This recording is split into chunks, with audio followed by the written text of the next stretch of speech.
Have you ever been really, really hungry? You're listening to Casting Lots, a survival cannibalism podcast. I'm Alix. I'm Carmela. And now let's tuck into the gruesome history of this ultimate taboo. Welcome to episode 12, the HMS Wager.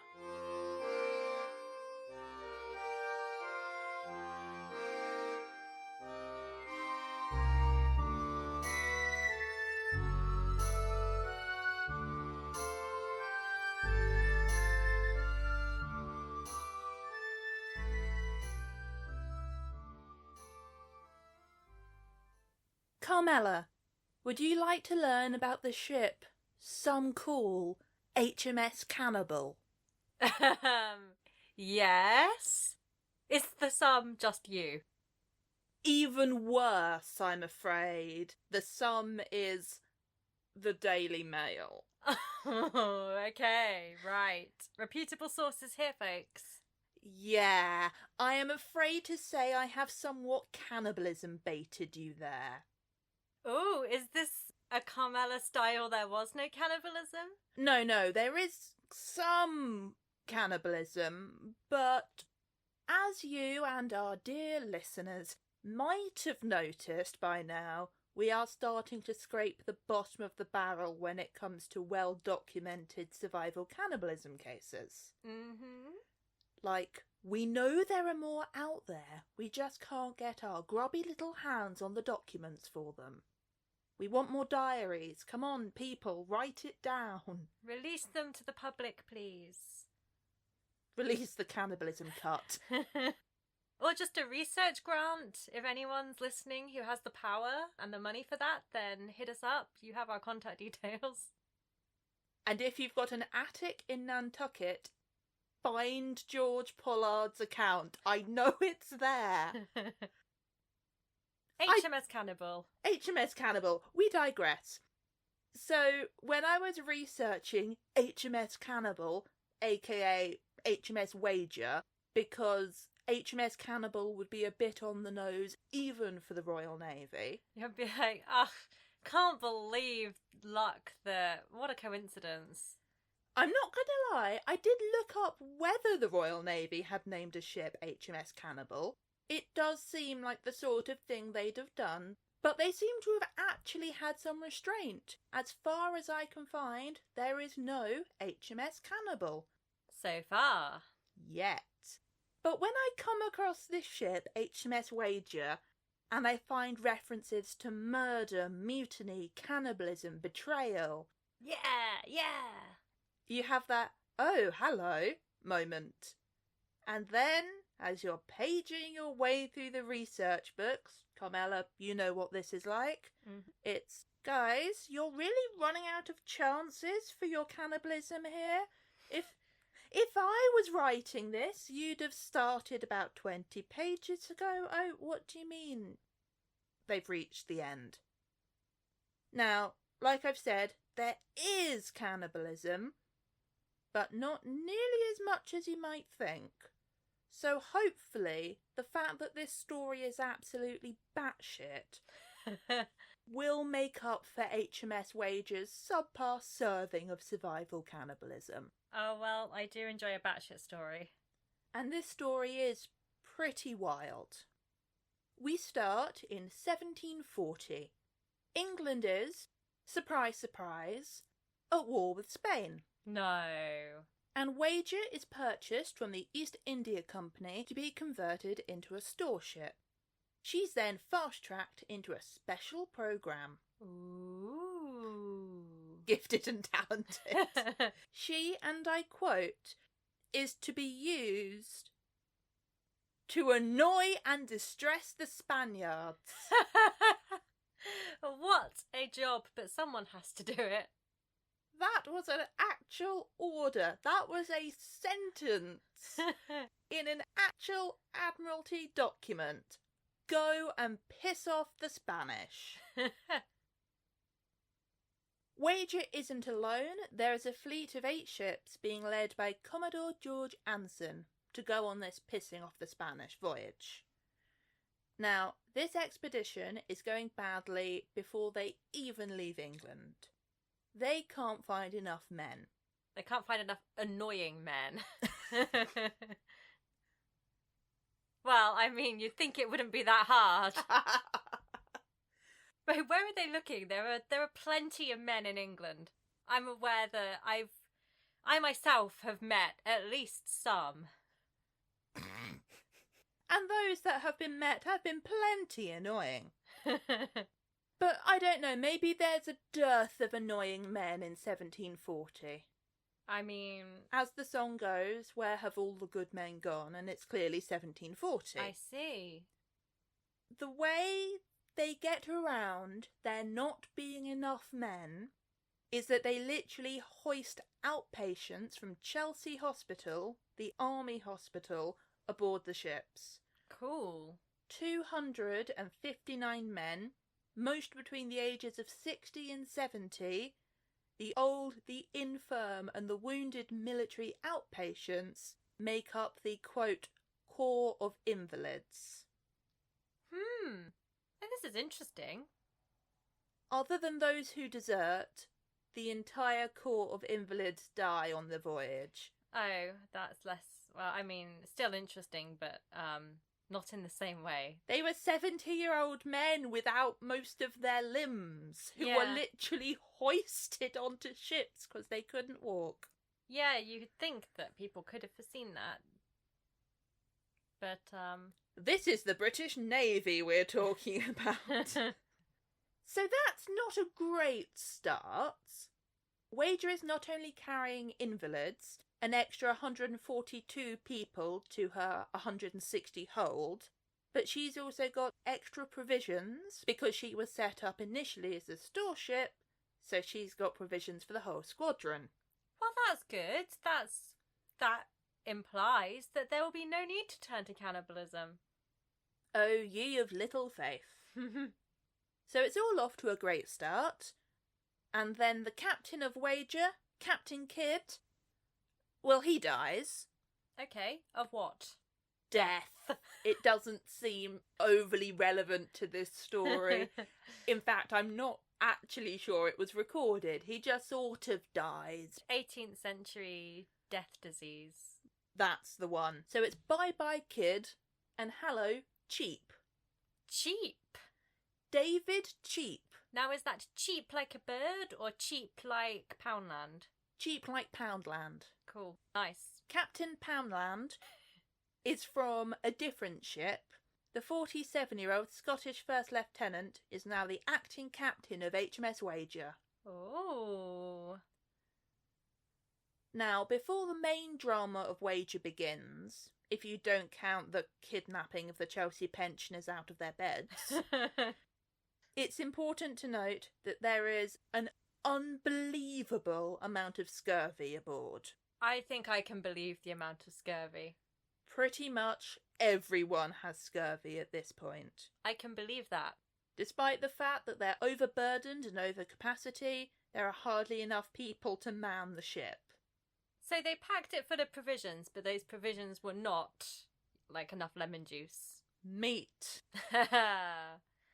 And monster, I'm thinking, what do annoying men take on a road trip? But hey, the show must go on. And by go on, I of course mean get separated from the rest of the squadron and then smash into the south coast of America. It happens. Wager is doing okay given her circumstances around Cape Horn and off South America. Chile side, aka the Pacific side, aka the less well charted in the 1700s side, aka the more Spanish bit. Uh-oh. She's doing well given the circumstances. But then, in bad weather on the 14th of May, land is spotted to the west.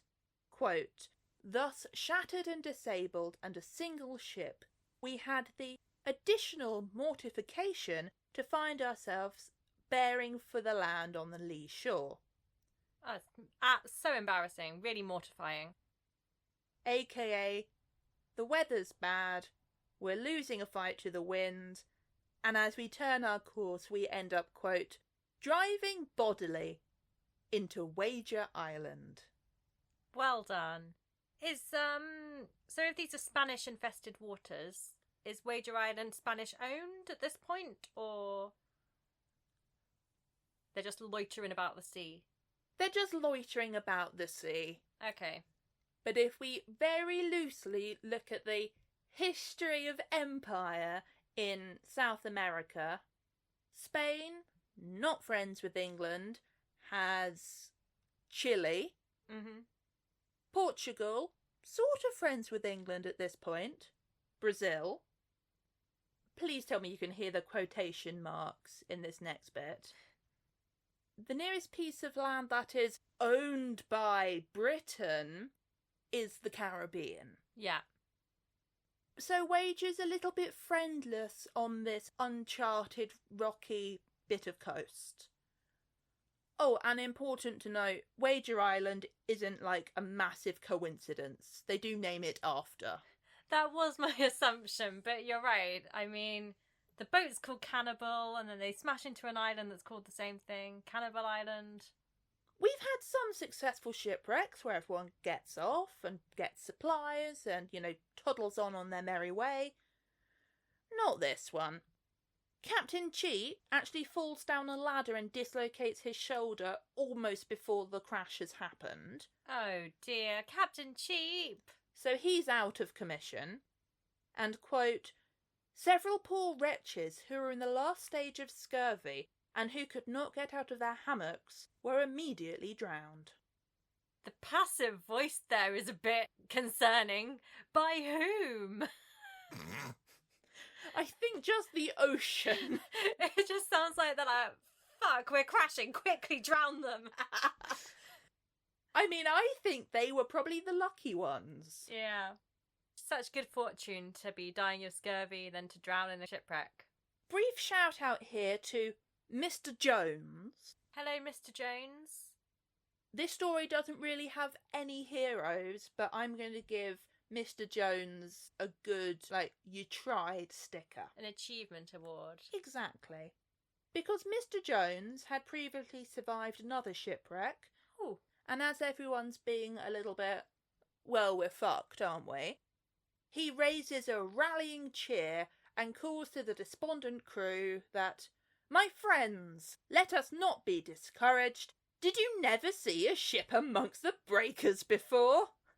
Come, lend a hand. That is very rousing. And it works. Everyone who'd previously just been going, well, we're going to die, aren't we? They rally together, they do something, and it keeps them going. He's like, these newbies haven't even been on a shipwreck before. Later, it would turn out that Mr. Jones, well, he actually thought everyone was fucked. He, quote, thought that there was not the least chance of a single man's being saved, but decided that the best thing to do was to give people hope. Yeah, you've got to try, haven't you? 10 out of 10 for optimism.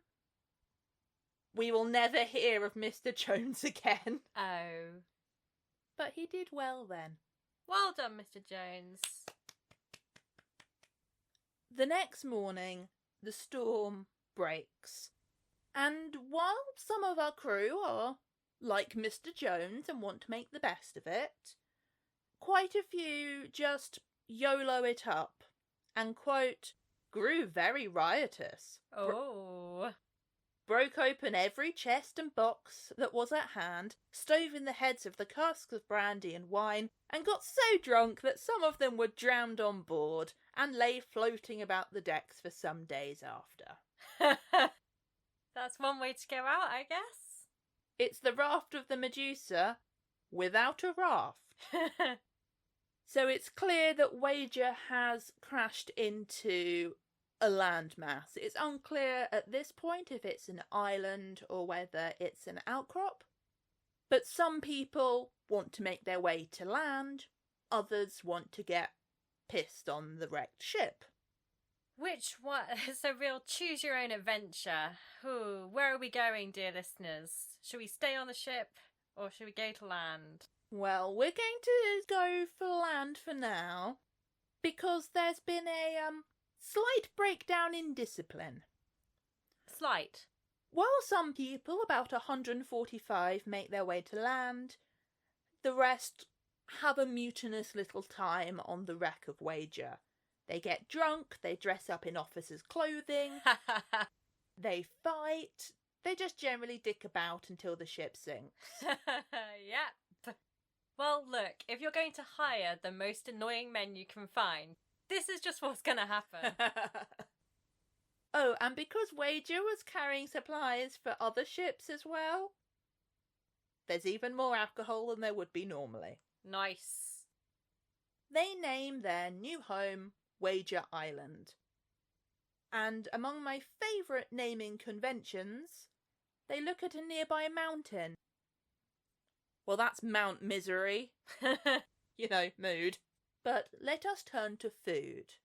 Let us. Or rather, the lack of it. What's been brought from the wreck comes to the sum total of, quote, 2 or 3 pounds of biscuit dust. And that was for how many men again? 145. Yes, fine. Especially because added to this is 1 seagull and some wild celery. Ooh, well, I mean, it creates a nice balanced meal. Exactly. They turn this into, quote, a kind of soup. It's a kind of soup, certainly.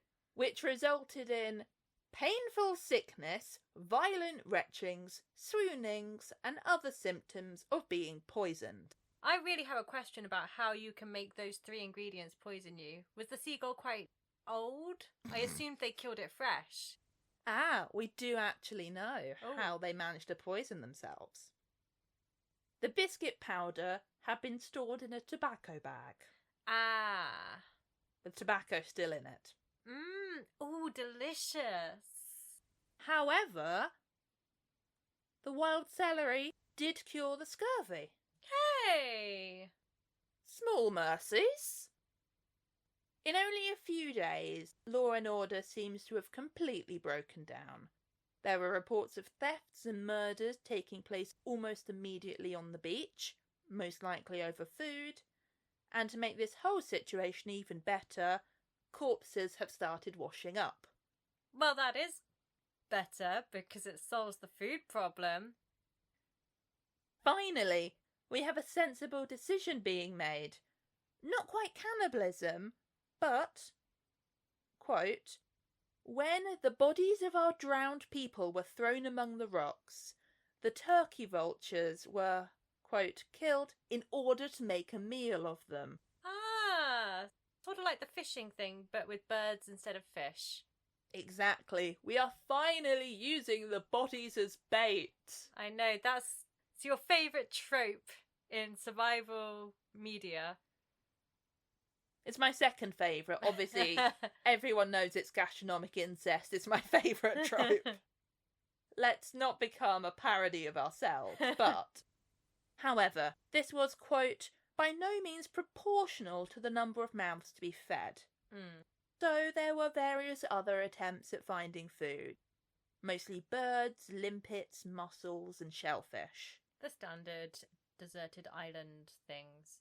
There's even a bit of order established. Oh. With Captain Cheap creating a storage tent. Although it is a week before the store tent, which has to be guarded at all times against thieves, is able to start actually distributing food. I can imagine. Oh well, at least you're trying, Cheap. Oh, just wait. Oh, okay. But now, ding ding ding, it's cannibalism on the beach time. Yay! It's a new cocktail recipe. Thinking of trying out. It's a cross between a Bloody Mary and a Sex on the Beach. Now, it's a bit blink and you'll miss it. So I'll read the passage in full. And slowly. A boy, when no other eatables could be found, having picked up the liver of one of the drowned men, whose carcass had been torn to pieces by the force with which the sea drove it among the rocks, was with difficulty withheld from making a meal of it. Those who were less alert, or not so fortunate as their neighbours, perished with hunger or were driven to the last extremity. So they prevented the boy from eating the liver. But others who were less alert were driven to the last extremity. I'm confused by what they're trying to say there. So the boy has a liver and is prevented by others from eating it. Yes. Those who were less alert or not as fortunate as their neighbours were driven to the last extremity. So the people who were alert are those who said, "No, don't eat that liver." But if you don't have someone saying, "No, don't eat that liver," But the people who were less alert were the ones driven to the last extremity. this is all the cannibalism you're gonna get. I agree with you, Alex. I think that you're interpreting it correctly, but I don't think that they've worded it very well. I love that you say that, because right at the end we're going to come to who wrote this. Okay. Now, I'm sure that there was more survival cannibalism than this. Absolutely. Just undocumented. In fact, a load of second-hand sources say that there's further evidence of survival cannibalism, that other corpses were eaten, and that even some of the men who'd been buried were exhumed to be consumed. Ooh, I like that. That's nice. Good. It's a fun little one. But I can't find anything in the first-hand sources other than the cabin boy who tried to eat a liver and those who were driven to the last extremity. I'm imagining it like, you know when your dog's got something in its mouth, you're like, spit it out, drop it, drop it. Safe to say, things are going quite badly for the survivors. And they have to make a choice as to what they're going to do next. It's another choose your own adventure moment. What are the options? Eat bodies or don't eat bodies? I choose eat bodies. We know. You won't be surprised to hear that some men just desert straight away, or that the bedraggled survivors are visited by some locals. So it's not a deserted island. These people have canoes Ah, from the mainland, I see. and come and see what these stupid people are doing here. Fair enough.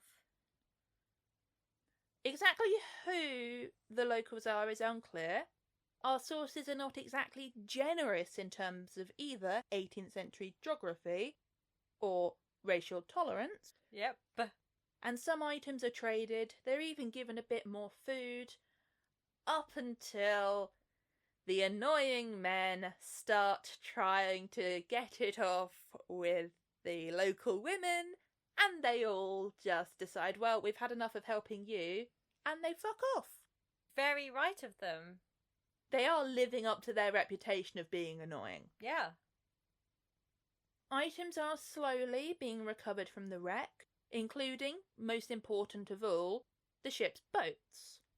That is important. There are 4. A longboat, which can hold 35 men, a cutter, about 12, a barge, again 12, and a yawl, 7. Even with a good few deaths and desertions, that maths doesn't quite add up. There are at least 100 survivors at this point. I added it up to about 66. Was that correct? I didn't even attempt the maths. Well, if you're listening at home and my maths is wrong, I'm very sorry. They can't stay on Wager Island. But there's only one choice to make. The question of direction. Do they go north? Try and catch up with the rest of Anson's fleet? Perhaps seize a Spanish vessel and do something incredible for king and country? Ooh. Or do they somehow plan to navigate around the Cape without proper equipment, round up the Atlantic Ocean, and attempt to make land in Brazil, Portuguese at the time, or the Caribbean, British at the time? Again, inverted commas. Cheap wants to head north. Pretty much everyone else wants to head south.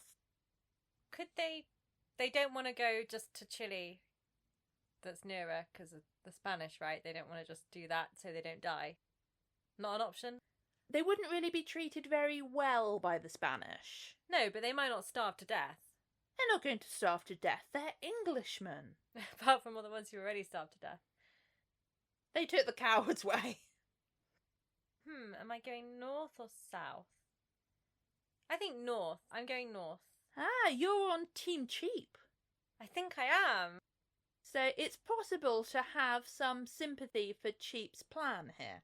Although it is worth pointing out that those ships of the rest of the fleet are on like a good 2, 3, 4 weeks head start. And they're presumably faster than a longboat. And Cheap does want to seize a Spanish ship. Yeah, no, I did think that one was punching a bit above their capabilities at the moment. But there is a slight reasoning for this. The British Navy aren't exactly big on their officers not following orders. While the common understanding goes that once a ship has sunk, the men are no longer being paid, so they're no longer under Navy discipline. Not the case for officers. Officers are on half pay, so still have to do their bloody jobs. Oh, interesting. 10 years after the wreck of the Wager, Admiral John Byng would face a court-martial and would be shot on the deck of his own ship for failing to do his utmost in battle, because he had elected not to run a suicide mission and condemn his men to certain death. Yeah, okay. So you can possibly see why Cheap is so hell for leather for continuing the mission. Doesn't want to get executed. However, he is very stubborn and not very popular. And then he does something very, very stupid. What does he do? He shoots a man in the face. That's not going to help your popularity. After overhearing a quarrel between the purser and a drunken and insubordinate shipman called Crozens, Cheap, quote, ran out of his hut with a cocked pistol and without asking any questions, immediately shot him through the head. I mean, they do say shoot first, ask questions later, and that was quite literal. After shooting Crozens, I'm not quite sure, he's dead, he doesn't know, he then doesn't allow him to be treated or even moved from where he fell. Crozens would die 14 days after being struck in the cheek. Oh, that's not a pleasant, lingering death, is it? Cheap's authority is, pardon the expression, shot. Boo! I say pardon the expression, I'm not sorry. Not surprisingly, there's a mutiny.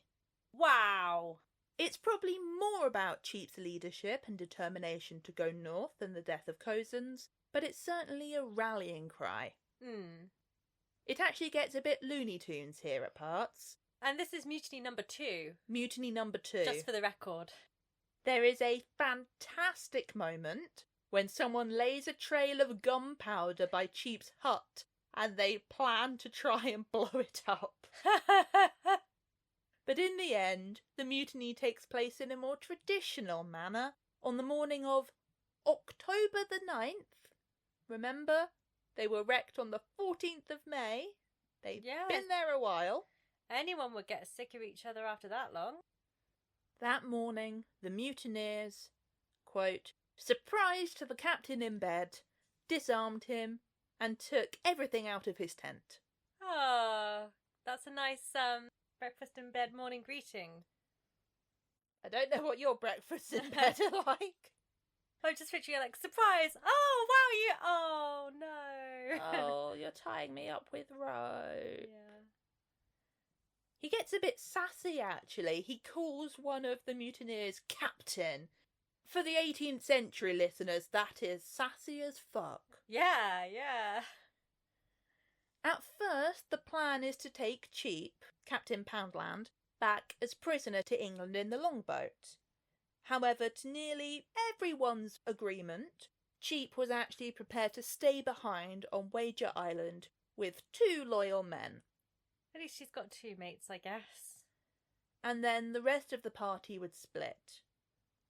On Tuesday the 13th, at approximately 11 o'clock, why they can give us the exact time to the second but not know where they are, I feel is a deep embodiment of the 18th century Navy. But at that point, quote, the whole body of people embarked to the number of 81 souls, 59 on board the longboat, on board the cutter 12, and in the barge 10. 3 men and the yawl are left behind on shore. It's more men than are supposed to be on those boats, but it's not too many more. It just about works. They've whittled their numbers down sufficiently. This is where we turn into a choose-your-own-adventure narrative. I've been choosing my own adventure the whole way through, but okay. And I've just been ignoring all of your choices and going with the story as it actually happened. Wow, this is a shit game. But now, Calm, I promise, I will listen. Okay. Who would you like to go with first? The boat or the island? Ooh. Oh no, the decision's too much. I can't bear it. Let's go with the boat. The boat. I'm glad you said that. That's next on the page. Oh, the illusion of choice. I was like, shit, I don't know where the island is. I'll have to flip through my script. The boat. The longboat, which has been named the Speedwell, Okay. which I feel is a very modern name. It doesn't feel very 18th century. It feels like a 1920s name to a boat that's trying to break the land speed record. Yeah, it sounds like something Gatsby would own. Exactly. But anyway, he doesn't. The Speedwell is setting out to do something incredible, to round the Cape and make it back to safe harbour. As I said, there are initially 81 men, but this isn't the case for long. They are, however, not in for a lot of luck, is anyone in this story, and decide almost immediately to go back for more supplies. Back to the island. Yes. The barge is sent back to Wager Island with 9 men aboard to get as many additional supplies as they can carry. There were only 12 days of rations aboard the Speedwell. I just don't think they really thought that through. The chosen men in the barge appear to be loyal to Captain Cheap and disappear Ah. with the barge. Ah. And then they lose the cutter. Ah. So they're really doing well at cutting down those numbers. But not at acquiring more provisions. Not quite. But if it's not enough to quite literally be losing men, some of them are abandoned, forcibly put ashore, and there's quite a cruel moment in the December of 1741 where 8 men are left in the uninhabited freshwater bay, and they're sent a note basically saying, sorry, the weather was too bad for us to come and pick you up. There's loads of fresh water and some dogs and some horses, you'll be fine. Were they fine? Or were they never heard from again? Wait for your choose your own adventure. Okay. It doesn't seem overly believable that they were left behind just because the weather got bad. Yeah, probably some kind of argument or just a calculation of numbers. Exactly. Now, for the most part, the men of the Speedwell are dying from starvation. There's no record of any survival cannibalism in this boat. But they probably did it. Exactly, it just seems foolhardy that they didn't. The Speedwell makes land in Rio Grande, South Brazil, 15 weeks after leaving the wreck of the Wager, having covered an incredible 2,000 miles in an open boat with 30 survivors. So they did make it. I'm impressed. I didn't think they were going to. You honestly don't. You're like, well, they're gone. And I'm like, oh, 30? 30 survivors? I mean, of 81, not great. But not all of those 81 died. Some of them got left. But that's still very impressive. Yeah. Especially with only 12 days worth of food. Kudos. They did pick up a few more rations along the way, but it didn't quite balance out. And I think picked on some bodies. Probably. Here the survivors split again, with 3 men getting passage on the Stirling Castle back to England. And on New Year's Day, 1743, they return. Ah. It's not bad innings for a journey, actually. After making land, one of the survivors, Lieutenant Baines, who's actually the one that Cheap goes, oh, Captain Baines, is it? Ah, well, please give him his correct title, Alix. You're very much on Team Cheap here, which is strange considering he shot a man in the face. I found that funny.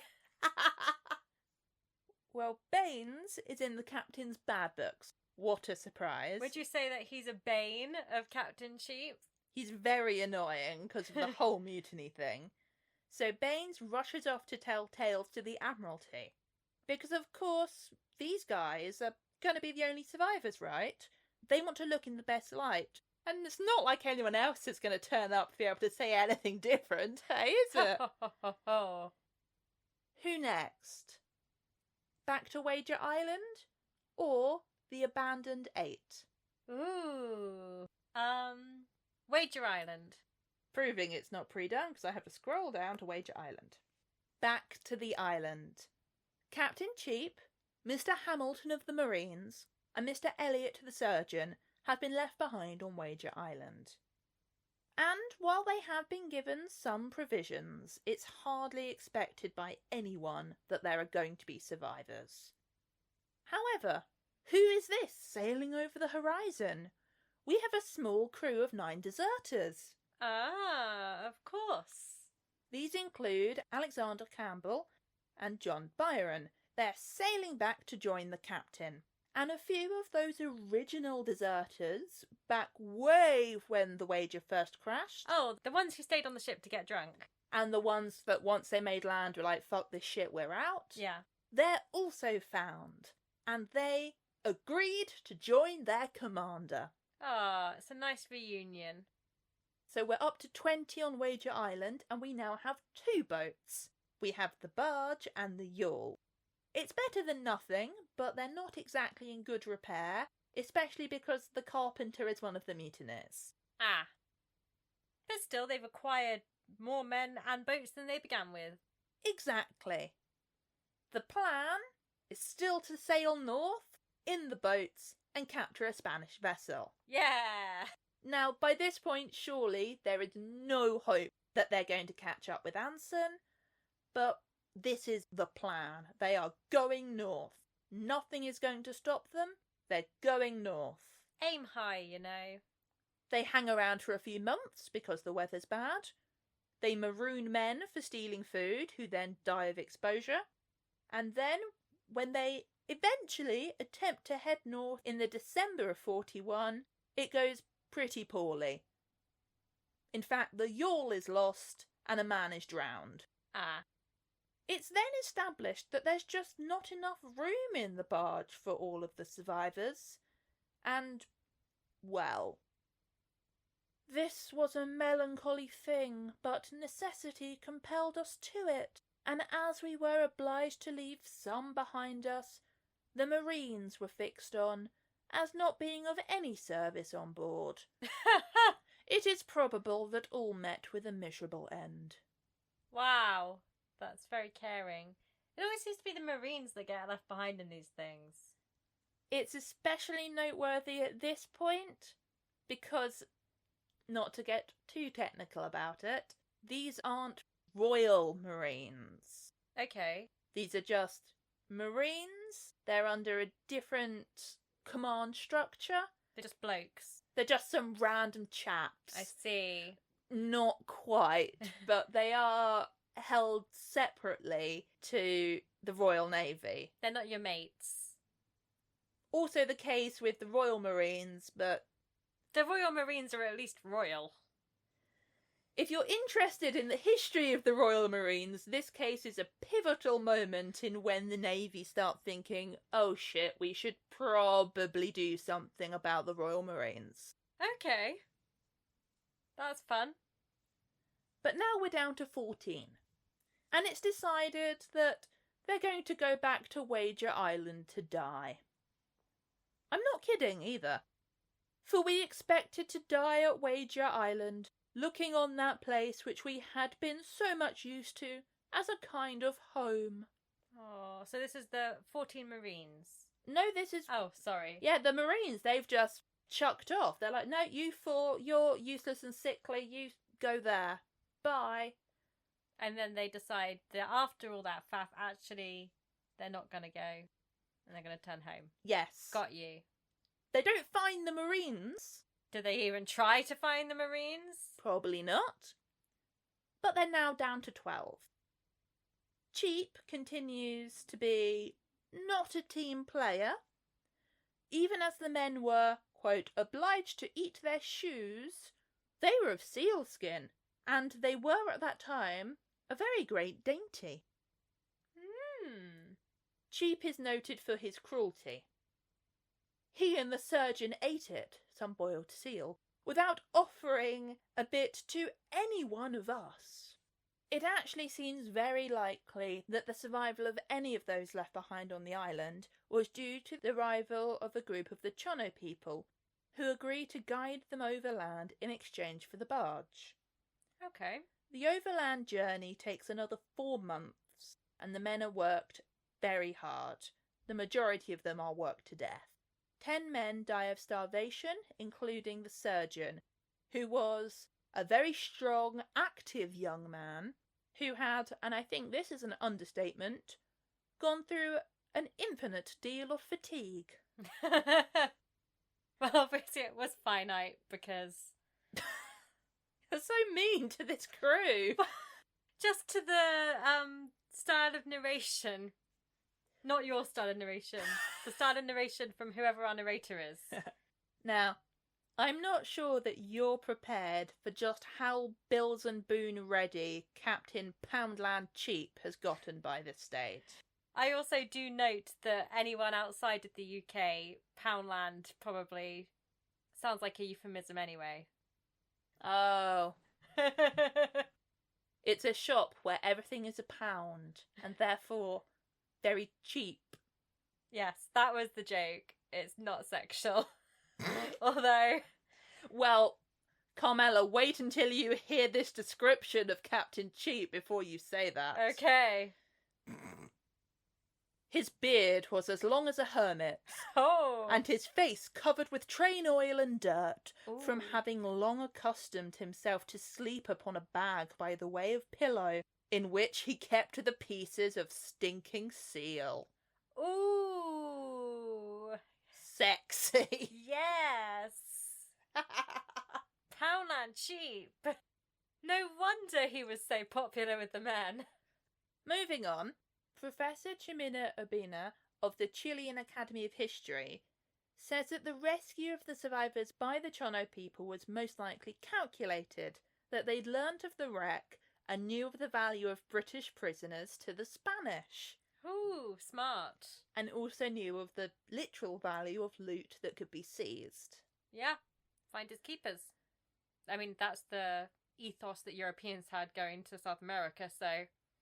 After all, after making land at Chiloé Island, the 4 survivors were handed over to Spanish authorities and spent 2 years as prisoners of war.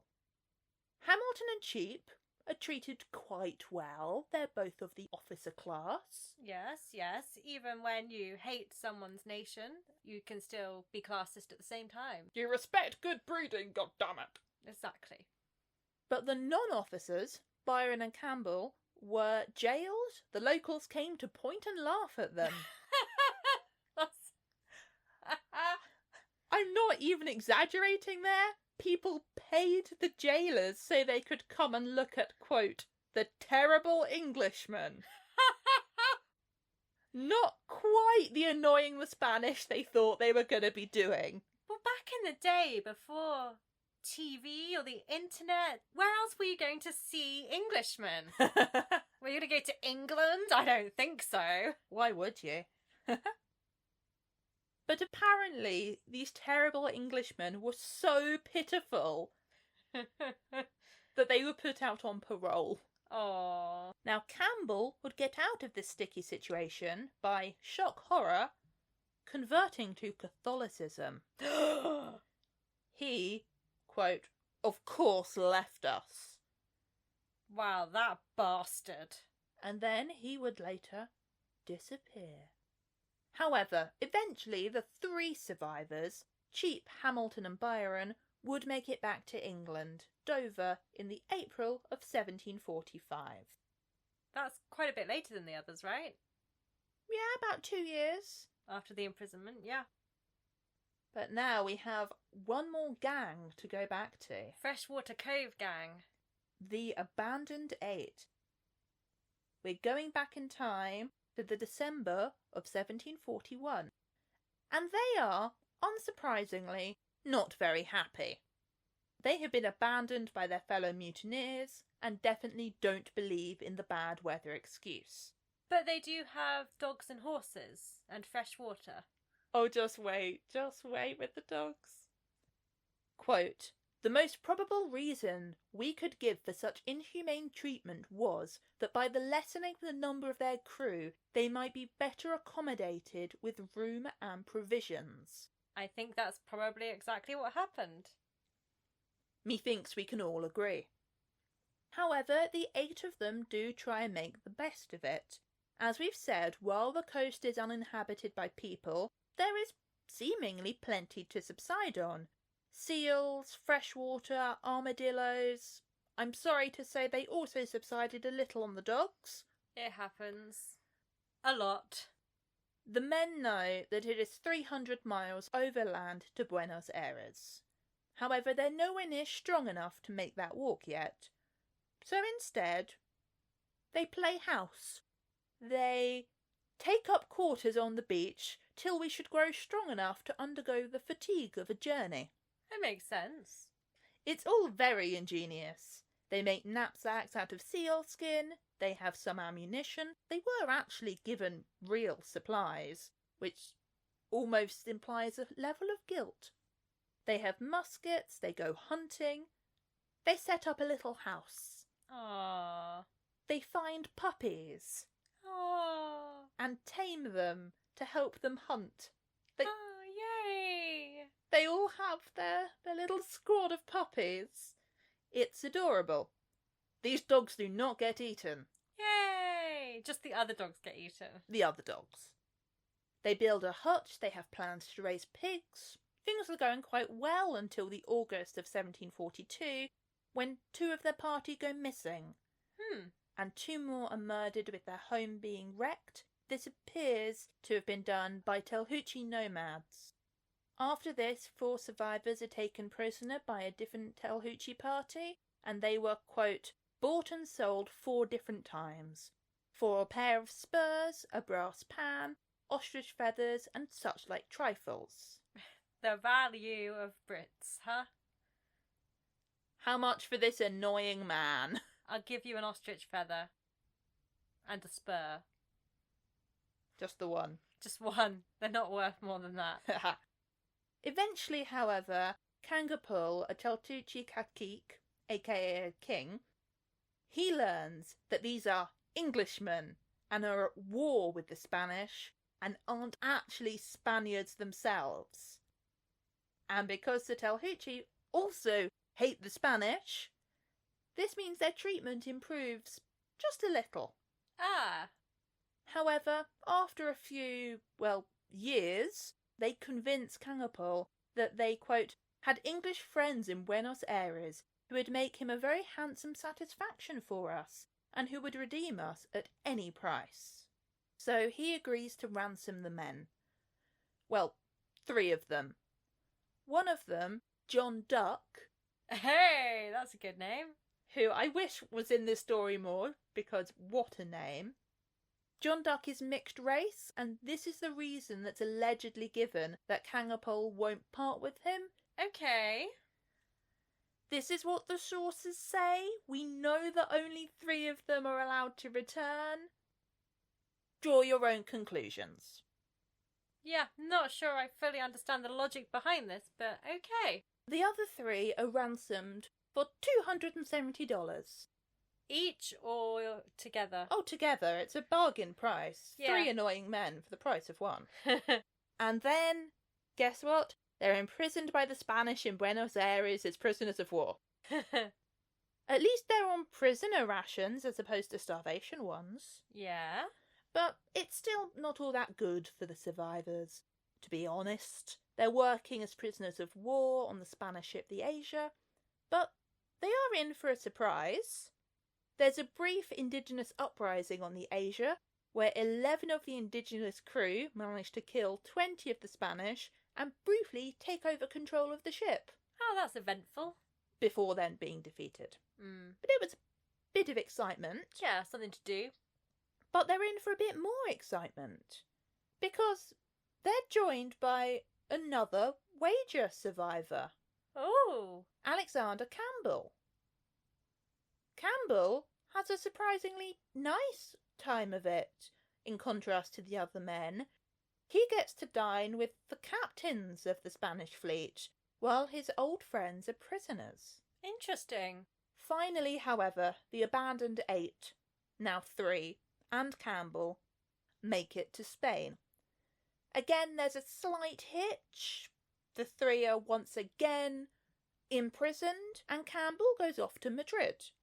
But after 4 months, the 3 survivors are released to Portugal and are then able to make their way to England. It's now July 1746. The latest of all. The latest of all. Now, just to wrap this up, Alexander Campbell makes it back to England in 1746 and is promptly dismissed from the Navy for being a Catholic. Well, yeah. And for allegedly serving with the Spanish military. Yeah, I was gonna say, what was he doing all that time? It's pretty obvious that this is in fact what he was doing. Yeah. I mean, Smart. a traitor to king and country, but yeah, Playing the game. they probably gave him food. Precisely. So, all of our main players are back in England. Or dead. No more survivors, I'm afraid. Although it is pretty impressive so many of them made it back at all, especially so scattered across South America. Yeah, and those dribs and drabs. But now it's time for consequences. Oh, those. Well, sort of. We've encountered before that mutiny is worse than cannibalism. Yes, mutiny's bad. Cannibalism's fine. And to be fair, even when men have made it back to England and there's a court-martial, it seems like the Admiralty is just so worried about what the impact of what this mutiny could have been that they just pretend it didn't happen. Okay. Baines, who was the first one to give his account, is pretty much the only man to get a telling off. And that's not for doing a mutiny. That's for not warning Captain Cheap when he didn't see land. The land that the Wager crashed into. Oh, okay, right, I see. Even though he didn't see it, he should have still told Cheap. Right, yes, got you. What's also connected is the fact that if Cheap doesn't accuse anyone of doing a mutiny, then hopefully no one will accuse him of doing a murder of Cozens. Yeah, it won't come up. Because he definitely did do a murder. Well, I mean... He shot a man in the face. He shot him in the face and then he died 14 days later. Who can say, whether... He wouldn't allow him to have any medical treatment. Whether those two events were connected or not. Correlation is not causation.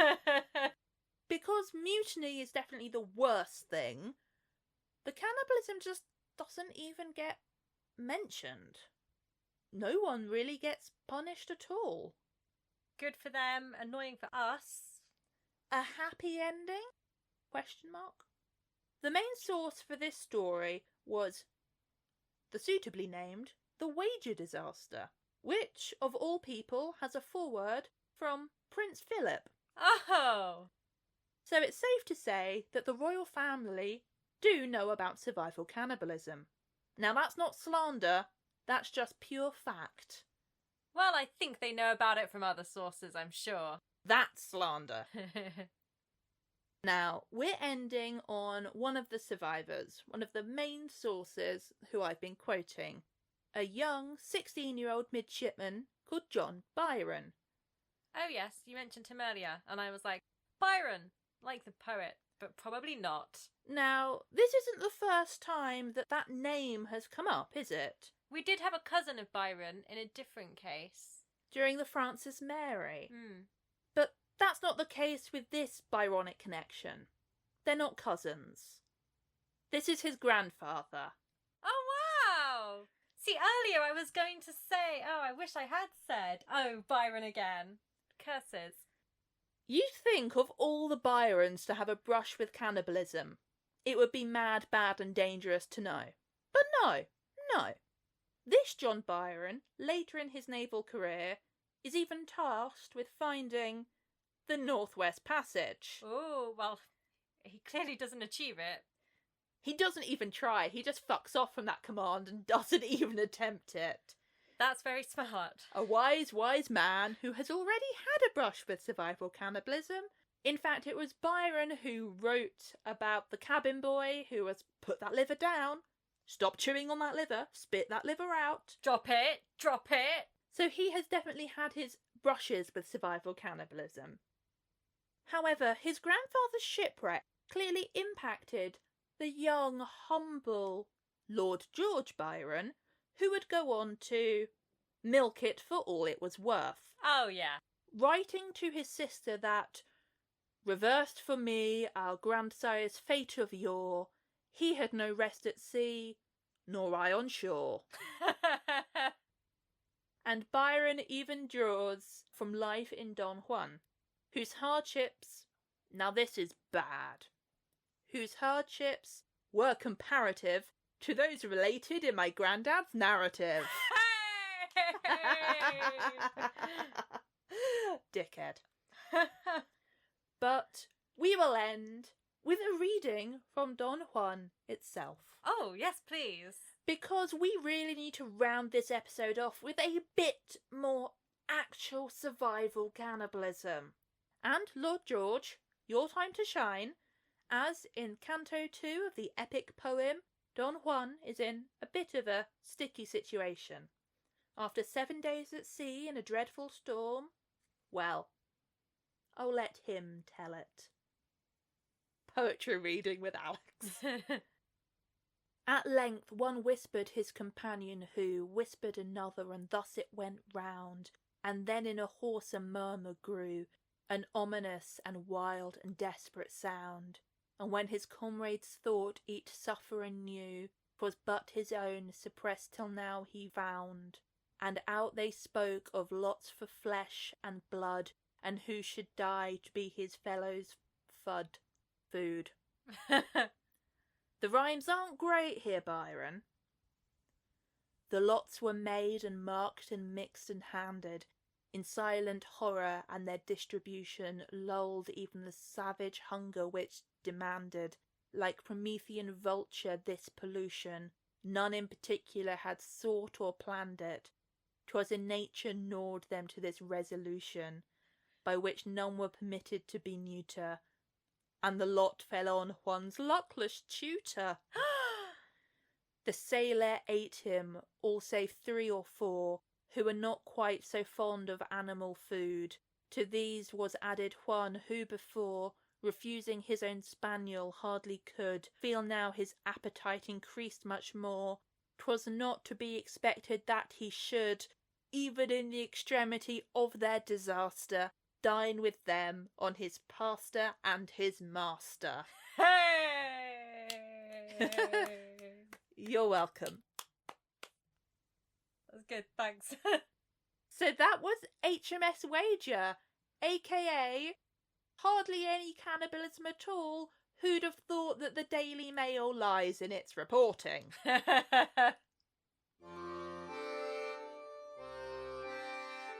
Thank you for listening to today's episode on the HMS Wager. Well, whenever you go to sea, you're always taking a gamble, I guess. I held that in the whole episode. Join us next time as we wrap up the season with some more fun on boats.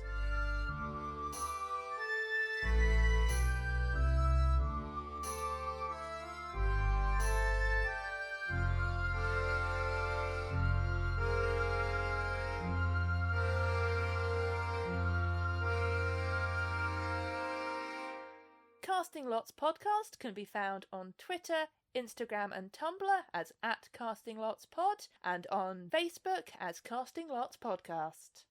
If you enjoyed this episode and want to hear more, don't forget to subscribe to us on iTunes, Google Podcasts, or wherever you get your podcasts. And please rate, review and share to bring more people to the table. Casting Lots, a survival cannibalism podcast, is researched, written and recorded by Alix and Carmela, with post-production and editing also by Carmela and Alix. Art and logo design by Riley, at Tallest Friend on Twitter and Instagram, with audio and music by Daniel Wackett. Daniel Wackett on SoundCloud and at DSWack on Twitter. Casting Lots is part of the Morbid Audio Podcast Network. Search #MorbidAudio on Twitter, and the network's music is provided by Michaela Moody, Michaela Moody 1 on Bandcamp. Morbid Audio Podcast Network.